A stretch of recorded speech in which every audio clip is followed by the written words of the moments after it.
क्या पबजी की हिंदुस्तान में वापसी हो रही है? ये सवाल इसलिए उठ रहा है क्योंकि लिंक्डइन पर पबजी ने एक जॉब का ऑफर निकाला है। वैसे अगर हिंदुस्तान में एंट्री होगी तो उससे पहले बैन हटना होगा। ये तो आप सभी लोग जानते हैं कि पबजी पर फिलहाल बैन है, लेकिन कंपनी ने जिस तरीके के प्रोफाइल्स के लिए जिस तरीके के जॉब निकाले हैं, उससे कम से कम इस तरह के संकेत मिल रहे हैं कि बहुत जल्द या कहीं ना कहीं इसको लेकर चर्चाएं ज़रूर चल रही हैं कि पबजी पर बैन हटे, ताकि कंपनी अपने कारोबार को हिंदुस्तान में एक बार फिर से फ्लरिश कर सके। अब वो जॉब्स कौन से हैं जिसके लिए कंपनी ने आवेदन मंगवाए हैं और लिंक्डइन पर इसके बारे में जानकारी दी है, उस पर आज चर्चा करेंगे।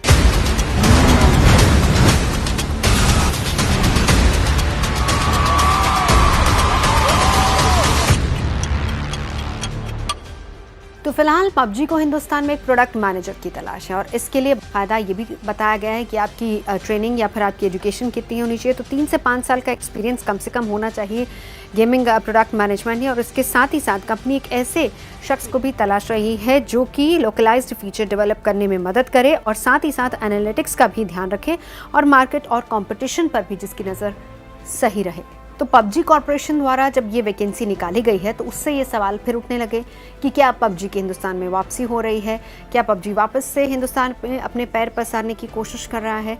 तो जिस तरह के प्रोफाइल्स या फिर जिस तरह से लगातार वैकेंसीज निकाली जा रहे हैं, उससे कम से कम ये कहा जा सकता है कि कंपनी को पहली बात तो ये कि बैन हटने की उम्मीद है या फिर उसको लेकर चर्चाएं और विचार चल रहा है, और दूसरी बात अगर ऐसा होता है तो फिर जाहिर सी बात है कि कंपनी हिंदुस्तान में भी अपने पैर वापस से पसारना चाहेगी। तो बैन हटेगा नहीं हटेगा, कंपनी वापस से हिंदुस्तान में आएगी नहीं आएगी, इसके बारे में फिलहाल कुछ नहीं कहा जा सकता। लेकिन जो जॉब ऑफर्स हैं उन पर ज़रूर हम बात करेंगे, जिसमें ये कहा गया है कि अगर आप यहाँ पर अप्लाई करते हैं तो कम से कम आपका जो एलिजिबिलिटी क्राइटेरिया है वो ये है कि किसी टॉप इंस्टीट्यूट से इंजीनियरिंग, इकोनॉमी या फिर बिजनेस में आपने बैचलर्स या फिर मास्टर किया हो।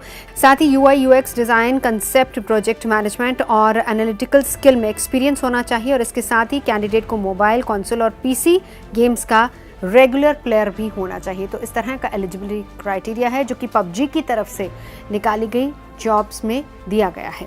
यानी ओवरऑल गेम्स को अच्छी तरह से प्रूव करने और इसके साथ ही साथ फाइन ट्यून करने जैसी सारी स्किल्स कैंडिडेट में होनी चाहिए। और इसके साथ ही साथ पबजी इंडिया द्वारा निकाली गई पहली जॉब नहीं है। हम आपको यहाँ पर ये भी बताएं कि कोई पहली जॉब नहीं है जो पबजी ने हिंदुस्तान में निकाली हो। इससे ये जाहिर है कि पबजी जिस तरीके से किसी अहम पद के लिए वैकेंसीज निकाल रही है या फिर किसी अहम शख्स को रिक्रूट करना चाहती है, तो कम से कम उम्मीदें ज़रूर बंधती हैं कि हो सकता है कि वापसी हो हिंदुस्तान में पबजी की भी।